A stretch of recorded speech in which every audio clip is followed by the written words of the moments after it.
마가복음 3장에서 우리는 또다시 병자를 고치시는 주님의 모습을 보게 됩니다. 또다시 병자를 고치시는 모습. 이를 통해서 마가복음의 저자인 마가는 끊임없이 일하시는, 마치 종처럼 일하시는 종이신 예수의 모습을 우리에게 보여주고 있습니다. 뿐만 아니라 마가복음 3장에는 예수님께서 12명의 제자를 택하시는 모습도 기록합니다.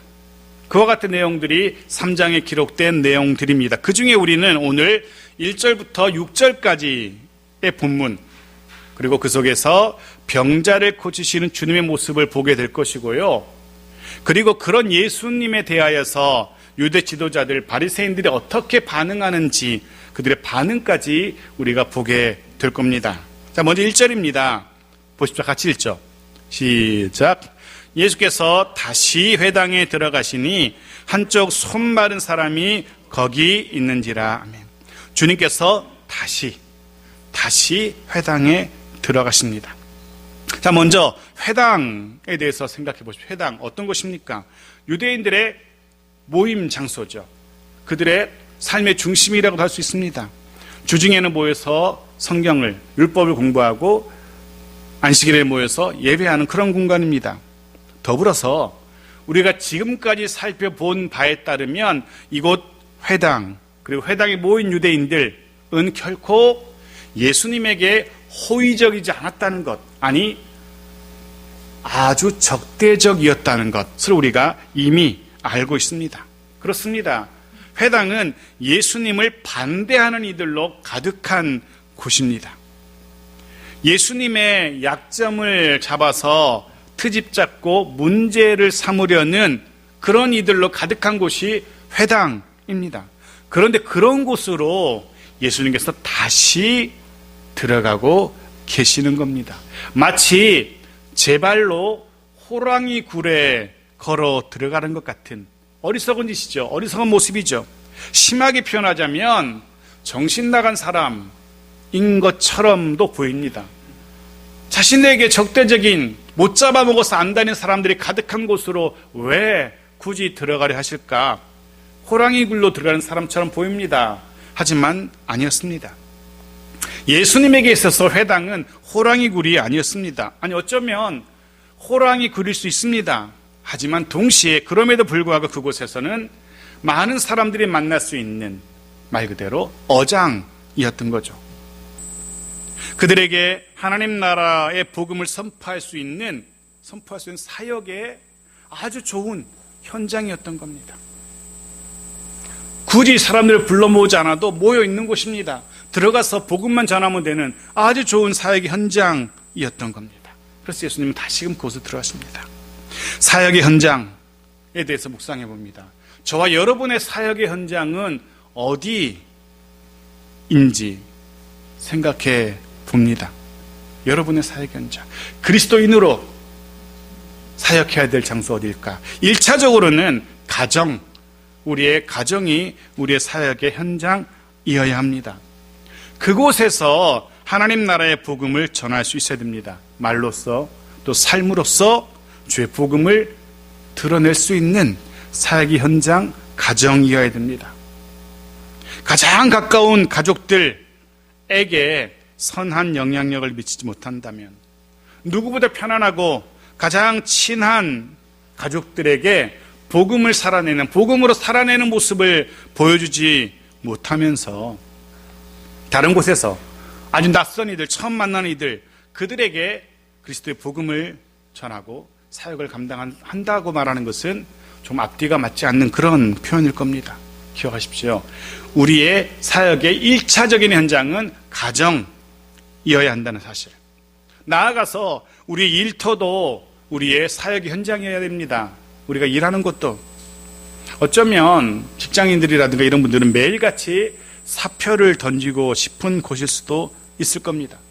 어쩌면 매일같이 하고 있는 그 일 때려치고 싶은 그런 곳일 수도 있습니다. 그렇지만 그럼에도 불구하고 우리의 일터, 그곳 역시 우리의 그리스도인으로서의 사역의 현장이라는 사실 잊지 마십시오. 그곳에서도 주의 복음을 전할 수 있는 우리들이어야 합니다. 거기가 어디든 하나님의 백성들인 우리들, 그리스도인 우리들이 머무는 그곳은 우리의 사역 현장이라는 사실, 우리가 사역을 감당해야 될 곳이라는 사실을 잊지 마십시오. 바로 저와 여러분이 사람 낚는 어부라는 사실, 우리가 머물게 되는 그곳에 우리가 어구를, 그물을 내려야 한다는 사실 잊지 마시기 바랍니다. 주님은 그와 같은 생각으로 다시금 물고기들이 많은 어장으로 들어가고 계시는 겁니다. 그리고 거기서 한 사람을 만나십니다. 한 사람을 주목하시죠. 바로 손 마른 사람, 한쪽 손 마른 사람을 만납니다. 본문에는 손이라고 번역되어 있지만 이 손이 손가락을 말하는 건지 손 부분을 말하는 것인지 아니면 팔 전체를 말하는 것인지 전혀 구분이 안 됩니다. 분명하지 않습니다. 왜냐하면 이 같은 단어가 어디에서는 팔로도 번역되고 어디에서는 손가락으로도 번역되어서 이 손이 어디를 말하는지 몰라요. 보십시오. 예를 들면 요한복음 21장 18절은 이런 기록이 있어요. 같이 읽어볼까요? 시작. 내가 진실로 내게 이르노니 내가 젊어서는 스스로 띠띠고 원하는 곳으로 다녔거니와 늙어서는 내 팔을 벌리리니 남이 내게 띠띠우고 원하지 않는 곳으로 데려가리라. 여기 내 팔을 벌리리니, 여기 팔로 번역된 이 단어가 오늘 마가복음에서는 손으로 번역된 그 단어와 같은 단어입니다. 한쪽에서는 손이 아니라 팔이라고 그렇게 번역하고 있어요. 한 곳 더 볼까요? 누가복음 15장 22절 같이 읽죠. 시작. 아버지는 종들에게 이르되 제일 좋은 옷을 내어다가 입히고 손에 가락지를 끼우고 발에 신을 신기라. 여기 누가복음의 손, 이 손은 가락지를 끼는 손가락을 의미합니다. 이 단어도 조금 전 읽었던 마가복음의 손과 같은 단어예요. 해서 오늘 본문에 손 말은 이 손이 어느 부위인지는 정확하지 않습니다. 손가락인지 손인지 팔 전체인지. 하지만 분명한 사실은 그 부분이 원래의 온전한 기능을 상실했다는 것, 사용할 수 없게 되었다는 것은 분명합니다. 그게 손가락이든지 손이든지 팔이든지 사용할 수 없게 되었어요. 여기 마른, 손 마른 할 때 이 마르다라는 이 단어는 시들어버리다 혹은 굳어버리다를 의미하는 단어예요. 그곳이 손가락이든 손이든 팔이든 더 이상 기능을 할 수 없게 된, 사용할 수 없는 상태가 되어버린 그런 사람인 겁니다. 한 곳 더 같은 사건을 기록한 누가복음 6장 6절에서 우리는 또 다른 정보를 접하게 되는데요. 봅시다. 같이 읽죠. 시작. 또 다른 안식일에 예수께서 회당에 들어가사 가르치실 때 거기 오른손 마른 사람이 있는지라. 네. 누가는 오른손이라고, 오른손을 사용할 수 없게 된 사람이라는 정보를 우리에게 제공해 주고 있어요. 의사였던 누가가 굳이 오른손이 말랐다, 오른손을 쓸 수 없게 되었다는 정보를 우리에게 제공하는 이유가 있을 겁니다. 좀 오래된 통계이긴 하지만 2013년 조사 결과에 따르면 우리나라의 왼손잡이라고 답한 사람들 몇 프로나 될까요? 왼손잡이. 주변에 제법 있죠, 왼손잡이. 그런데 조사 결과는 5%만이 왼손잡이라고 합니다. 유럽이나 미국 이런 데는 15%가 넘는 사람들이 자기는 왼손잡이라고 답을 했대요. 더 놀라운 건 중동, 이스라엘을 포함한 중동 지역 사람들. 이 사람들은 왼손잡이라고 답한 경우가 1%가 채 안 된대요. 0. 몇 프로 정도. 1%가 되지 않아요.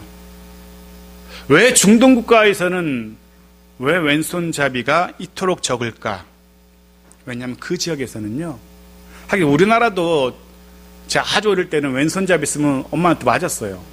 그죠? 왼손으로 밥 먹으면 탁 때리고 오른손으로 먹으라고 그랬었어요. 제 동생이 사실 왼손을 썼었거든요, 어릴 때는 제 기억으로는. 그런데 무지하게 구박을 받고 양손을 다 썼어요. 요즘 오른손만 쓰는 것 같던데 그게 바뀌더라고요. 왼손잡이로 태어났지만 왼손이 더 편했지만 이 교육을 통해 사회화를 통해서 오른손이 더 편해지는 중동 국가가 그런 경우예요. 중동 국가에서는 왼손은 악마의 손이라고 그렇게 알려져 있습니다.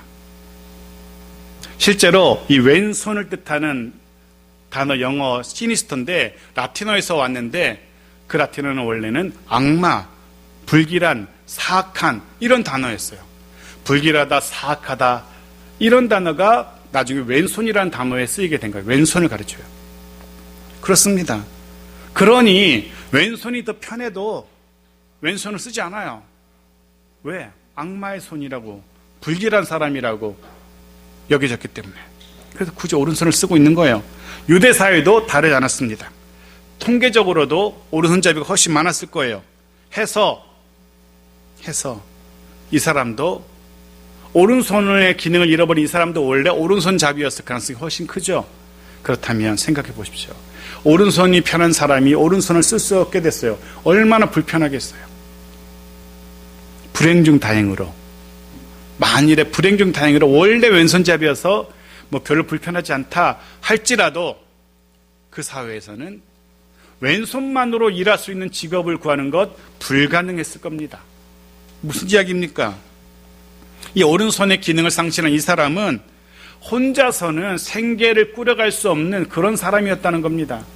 혼자서는 먹고 살아갈 수가 없는 사람이었습니다. 당연히 그의 삶은 심각한, 아주 곤고한 그런 사람이었을 거라는 것, 그것을 누가는 우리에게 보여주고 있는 겁니다. 주변의 가족들이 혹은 친구들이 도와주지 않으면 혼자서는 도저히 살아갈 수 없는 그런 사람이었습니다.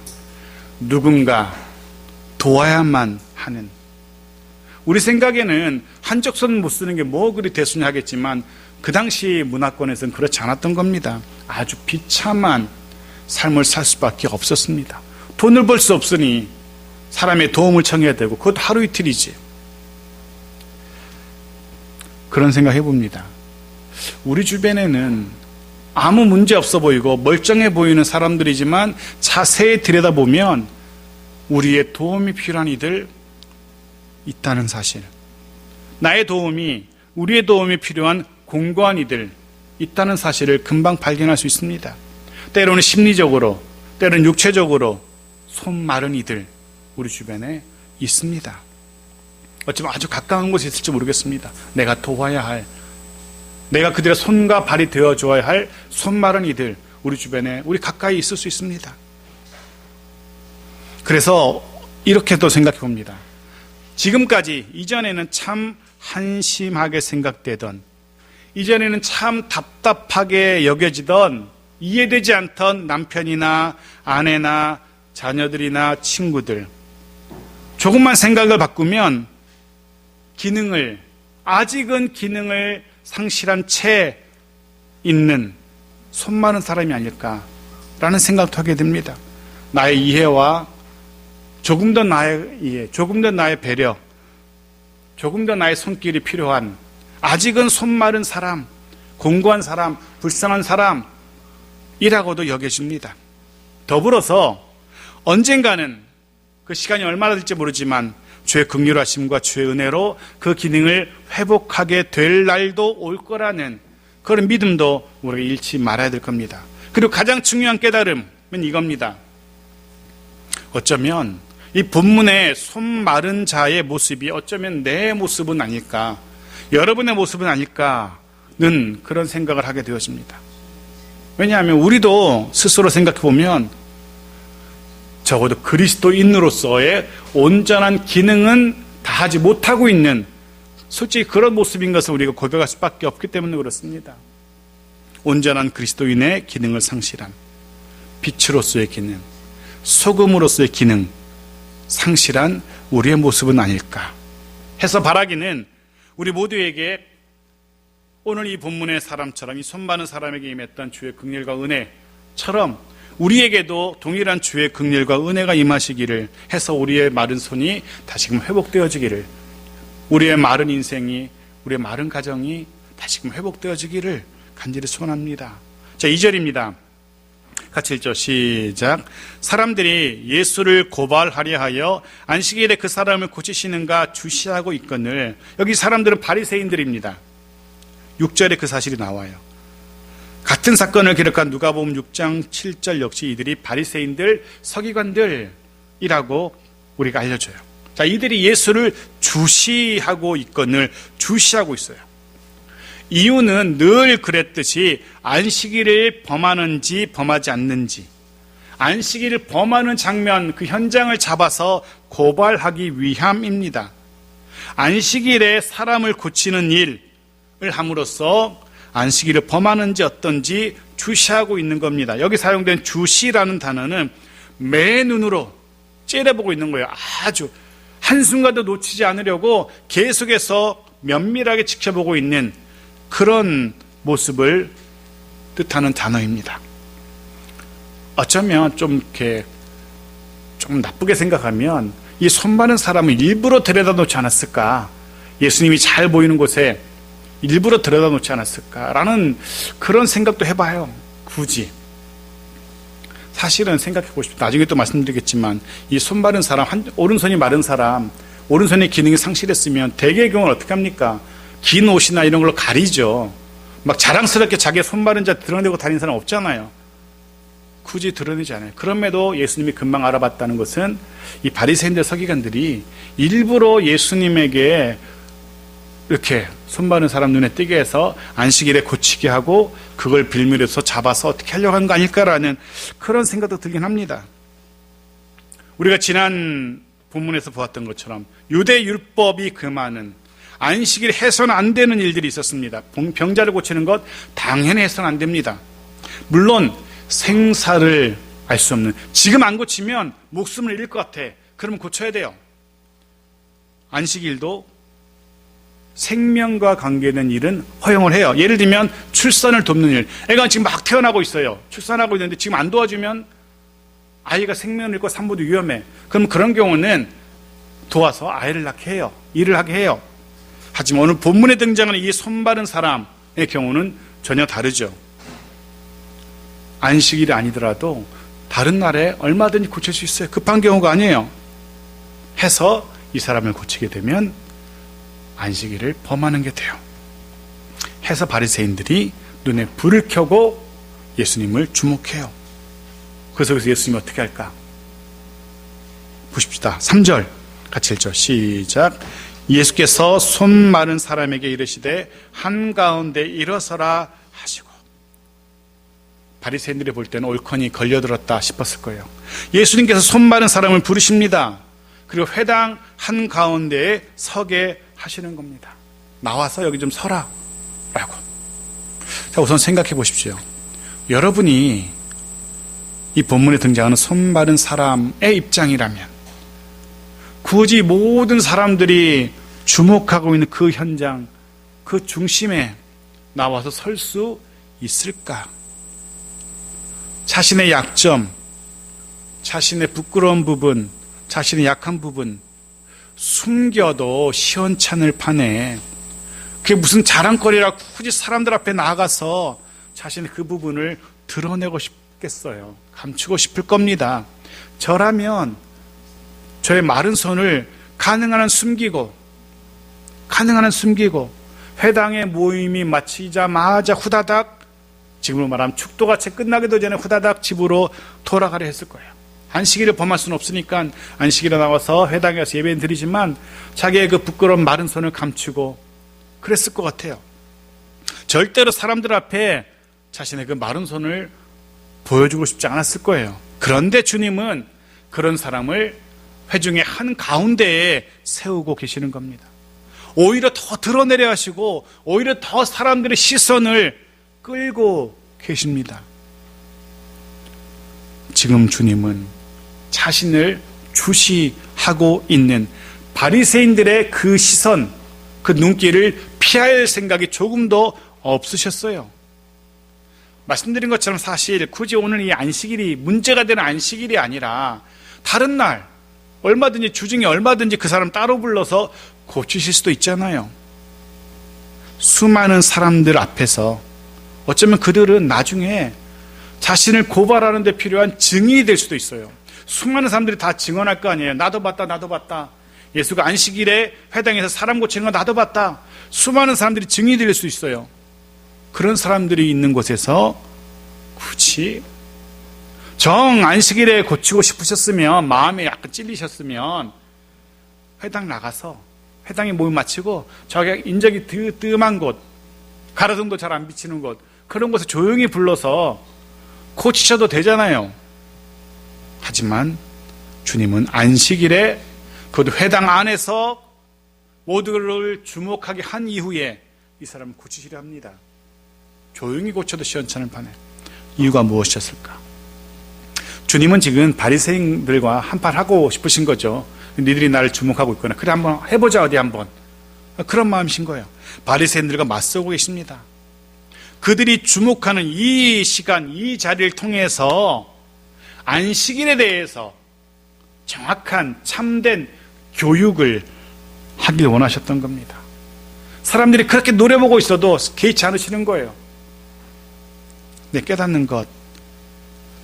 날마다 세상 앞에 서야 되는 저와 여러분, 우리들입니다. 세상과 구별된 저와 여러분들이잖아요. 성도, 구별된 거룩한 무리들. 그 모습으로 세상 앞에 살아가야 하는 저와 여러분들입니다. 당연히 세상은 우리를 주목할 수밖에 없습니다. 이상하잖아요. 뭔가 좀 다르잖아요. 하지만 세상이 주목한다고 해서, 주시하고 째려본다고 해서 주눅들지 마십시오. 세상의 그 노려봄, 그 시선 때문에 움츠러들 필요도 없습니다. 주님처럼 더 당당하게 맞서면 되는 겁니다. 그들 앞에서 오히려 더 당당하게 복음을 드러내고 그 복음으로 살아가는 모습을 보여줄 수 있어야 되는 겁니다. 그게 그리스도인입니다. 자, 4절 보십시오. 같이 읽죠. 시작. 그들에게 이르시되 안식일에 선을 행하는 것과 악을 행하는 것, 생명을 구하는 것과 죽이는 것, 어느 것이 옳으냐 하시니 그들이 잠잠하거늘. 자, 여기 선을 행하는 것, 생명 구하는 것, 이 둘은 연결되어 있습니다. 또 하나 악을 행하는 것, 생명을 죽이는 것, 이 둘도 연결되어 있어요. 그런데 이 4절은 조금 복잡한 구조로 되어 있습니다.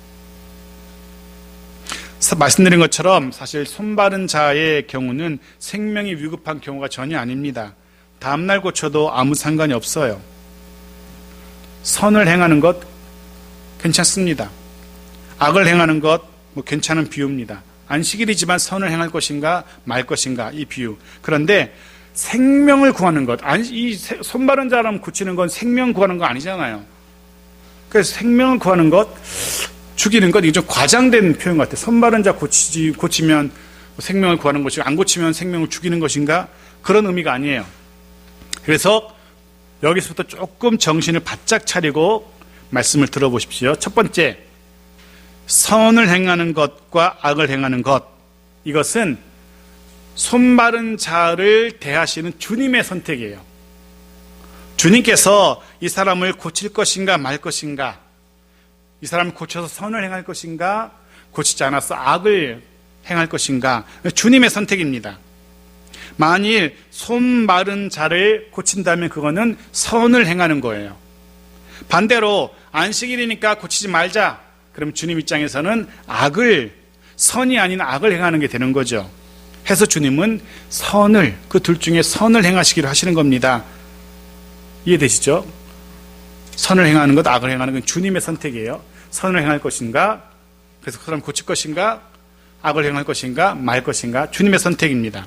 둘째, 생명을 구하는 것, 생명을 죽이는 것, 이건 선을 행하시는 주님을 대하는, 주님을 바라보는 바리새인들의 선택과 관련되어 있습니다. 즉, 예수를 죽일 것인가, 말 것인가, 이는 바리새인들의 선택인 거예요. 예수를 살려둘 것인지 아니면 죽일지, 바리새인들의 선택인 겁니다. 그런 바리새인들에게 주님께서 물으십니다. 안식일에 이 사람을 내버려 두는 악을 행하는 것이 아니라 이 사람을 고치는 선을 행했다는 이유로 나를 죽이려는 너희들의 행위가 옳으냐라고 물으시는 겁니다. 안식일에 선을 행한다고, 악을 행하면 모르겠지만 선을 행한다고 너희가 나를 죽이려는 거야? 그게 옳은 행위니? 라고 물으시는 겁니다. 안식일에 손 마른 자를 고쳤다는 이유로, 즉 선을 행했다는 이유로 고발해서 예수를 죽이려는 바리새인들의 행위가, 그 심보가 옳지 않다는 것을 책망하고 계신 거예요. 바리새인들은 예수님의 이 의도를 금방 알아차립니다. 예수님께서 무슨 말씀을 하시는지 금방 알아차려요. 당연히 마음속에서 부글부글 끓겠죠. 선을 행했는데 죽이려는 자기들의 그 불순한 의도를 드러냈기 때문에. 그럼에도 이 바리새인들은 주님의 이 책망, 이 지적에 대해서 한마디도 반박하지 못합니다. 자기들도 알거든요. 선을 행했다고 죽이려는 자신들의 행위가 옳지 않다는 것 자기들도 알기 때문에 그렇습니다. 해서 주님은 그들이 보란듯이 안식일에 선을 행하십니다. 병자를 고치시는 거죠. 5절 말씀 보십시오. 같이 읽죠. 시작. 그들의 마음이 완악함을 탄식하사 노하심으로 그들을 둘러보시고 그 사람에게 이르시되 내 손을 내밀라 하시니 내밀매 그 손이 회복되었더라. 아멘. 손 마른 사람에게 그 손을 내밀라 라고 말씀하십니다. 자, 다시 한번 이 손 마른 사람의 입장이 여러분 되어 보십시오. 여러분이라면 이때 예수란 사람이 자신에게 그 마른 손을 내밀라라고 말씀합니다. 과연 그때 선뜻 그 마른 손을 내밀 수 있을런지. 사람들 앞에 자신의 존재를 드러내는 것과 그것도 부담이 되지만 드러내놓고 자신의 약한 부분을 내어놓아야 되는 것, 어쩌면 자신의 가장 약점, 가장 수치스러운 부분일 수도 있고요. 그것을 사람들 앞에 공개한다는 것은 또 다른 일이잖아요. 또 그러다 그렇게 내놓았다가 더 큰 창피를, 수치를 당할 수도 있어요. 생각해 보십시오. 예수라는 사람이 자신의 마른 손을 내밀으라고 해서 내밀었는데 아무런 일도 안 일어난다고 생각해 보십시오. 정말 상상도 하기 싫은 수치스러운 상황을 맞게 될 거예요. 이 사람이, 손 마른 사람이 선택해야 돼요. 예수라는 사람 말대로 자신의 그 부끄러운 마른 손을 내어놓을 것인지, 기능을 상실해서 틀어지고 휘어지고 흉하게 된 그 손을 내어놓을 것인지. 사실 이 사람도 예수라는 사람의 소문은 들어서 알고 있어요. 병을 고친다더라, 귀신 들린 자를 온전케 하신다더라, 뭐 이런 소문은 들어서 알고 있어요. 소문은 들었지만 그게 사실인지 아닌지도 모르고 또 자신도 그렇게 고침을 받을 수 있을 거라는 확신도 없었을 수도 있어요. 다른 사람은 고침 받았지만 나는 아닐 수도 있잖아요. 그건 소문이었고 자신이 그 현장의 중심에 있는 것과 또 다른 이야기입니다. 자칫 수치와 망신을 당할 수도 있고, 물론 반대로 그 손을 내밀었다, 그 손이 온전하게 될 수도 있어요. 이 사람이 어떤 선택합니까? 예수란 사람의 말에 자신의 손을 내어놓습니다. 내밉니다. 맡깁니다. 단지 손만 내어놓은 것이 아니라 이 사람은 자신의 삶을 걸고 있는 겁니다. 그리고 결과는 그 손이 회복되었더라. 아멘. 사랑하는 성도 여러분, 주님께 맡기십시오. 주님을 신뢰하십시오. 주님께서 우리에게 우리 약한 부분들 내어놓으라 라고 말씀하신다면 내어놓으십시오. 그게 믿음인 겁니다. 주님께 우리의 수치스럽고 부끄럽고 연약한 부분들 감추지 마시고 내어놓으십시오. 주님께서 온전케 하실 겁니다. 주님께서 회복케 하실 겁니다. 그게 주님께서 이 땅에 오신 이유, 목적이기 때문에 그렇습니다. 마지막 6절입니다. 같이 읽죠. 시작. 바리새인들이 나가서 곧 헤롯 당과 함께 어떻게 하여 예수를 죽일까 의논하거늘. 네, 예수님의 지적, 책망 그대로죠. 예수님이 선을 행했다는 이유로 이들은 죽이기로 결정한 겁니다. 예수를 죽이기로. 그리고 헤롯 당과 함께라고 예수를 죽이려고 모의를 합니다. 그것도 안식일에. 하나님이 거룩하게 구별하신 그 안식일에. 흥미로운 건 헤롯 당이라는 존재가 성경에 등장했다는 겁니다. 헤롯 당이라는 기록은 성경에 딱 2번 등장해요. 오늘 본문에 한 번 등장하고 나중에 가이사에게 세금을 바치는 문제로 또 한 번 등장해요. 딱 2 현장에 등장합니다. 그리고 더 흥미로운 건 이 2 사건 모두 이 헤롯 당이 바리새인과 한 통속, 한편으로 등장한다는 거죠. 이게 왜 흥미로운가 하면 이 두 부류, 헤롯 당과 바리새인들은 완전히 극과 극의 사람들이에요. 헤롯 당은 친로마주의, 자신들을 지금 통치하고 있는 로마의 편에 선 정치 조직이라고 말할 수 있어요. 로마가 하는 일에 적극 환영하고 돕고 동조하는 그런 사람들입니다. 말 그대로 민족의 배신자로 여겨지는 사람들이에요. 친일파 이런 거죠. 반대로 바리새인들은 어떻습니까? 전혀 달라요. 이 사람들 민족주의자였어요. 지금 힘이 약해서 로마의 통치에 엎드려 있지만 그들의 마음속에는 부글부글 끓고 있는, 그리고 그들 중에 어떤 일부는 극렬하게 무력으로라도 로마를 뒤집어 엎으려는 그런 자객 집단들도 이들 가운데 있는 그런 사람들입니다. 율법을 중심으로 해서 독립을 이뤄내겠다라고 똘똘 뭉쳐있는 사람들이 바리새인들이에요. 전혀 다른 사람들이죠. 도무지 동일한 관심사가 하나도 없는 극과 극에 서 있는 사람들, 헤롯 당과 바리새파는 그런 사람들이에요.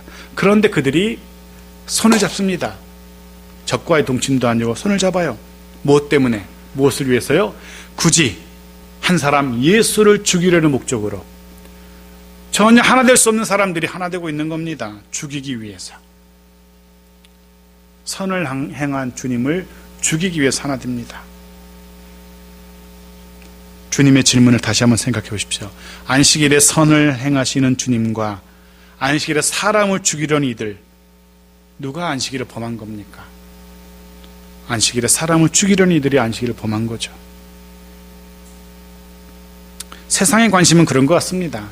세상의 관심은 누군가를 살리고 세워주고 일으켜주고 그게 아니라 오히려 더 짓밟고 죽이고 누르고, 그게 세상의 관심인 것 같습니다. 왜냐하면 그래야지, 남이 죽어야 내가 살 수 있기 때문에, 남을 밟아야 내가 일어설 수 있기 때문에. 세상은 그렇습니다. 남의 약점을 드러내야 내 장점이 살기 때문에 남이 못 되는 것을 목표로 살아갑니다. 그게 세상의 논리입니다. 그게 세상의 성공의 방식인 것 같습니다. 하지만 사랑하는 성도 여러분, 적어도 우리의 관심은 달라야 될 겁니다. 주님처럼 선을 행하는 것, 생명을 살리는 것, 이것이 있어야 됩니다. 어떻게 살릴까? 어떻게 온전하게 할까? 어떻게 회복시킬까? 어떻게 내 구체적인 삶에서 주님처럼 선을 행할 수 있을까? 내가 일하는 그곳에서 내가 어떻게 선을 행할 수 있을까? 그걸 고민해야 됩니다. 어떻게 남을 속이고 등치고 밟아서 내가 성공할까가 아니라 어떻게 내가 하고 있는 일 속에서 선을 행할 수 있을까? 이것이 우리들의, 그리스도인들의 관심사여야 합니다. 주님처럼. 자, 말씀을 정리하고 마칩니다. 본문은 그리스도인으로 우리의 사역의 현장이 어디인지 다시 한번 돌아보게 합니다. 가정이, 그리고 일터가, 우리가 머무는 그곳이 우리의 그리스도인으로서 사역의 현장이라는 사실 잊지 마십시오. 그 속에서 온전한 그리스도인의 사명을 잘 감당한 우리들 모두에게 소원합니다. 그리고 그 전에 먼저 점검할 게 있습니다. 뭡니까?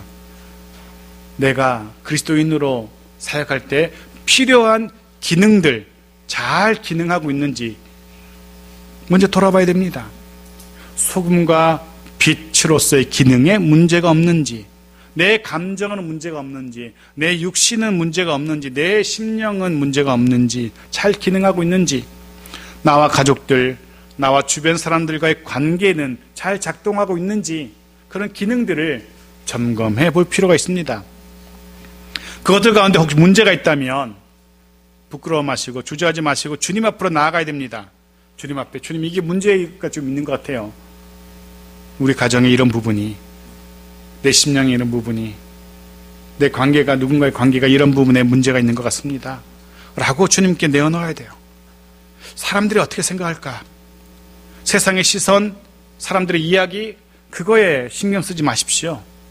주님 앞에 달려가서 그 나의 문제 내어놓고, 그럼 분명 주님의 긍휼이 임하실 겁니다. 분명히 우리의 마른 그 부분을 온전케 하시고 회복케 하시는 주님의 은혜를 경험하게 될 겁니다. 또 한 주간, 6월의 또 한 주간 주님의 긍휼과 은혜 가운데 살아가는, 해서 우리의 마른 그 부분들이 다시금 회복되어지고 온전하게 되어지는 그런 복된 한 주간이기를 주의 이름으로 축복합니다. 아멘.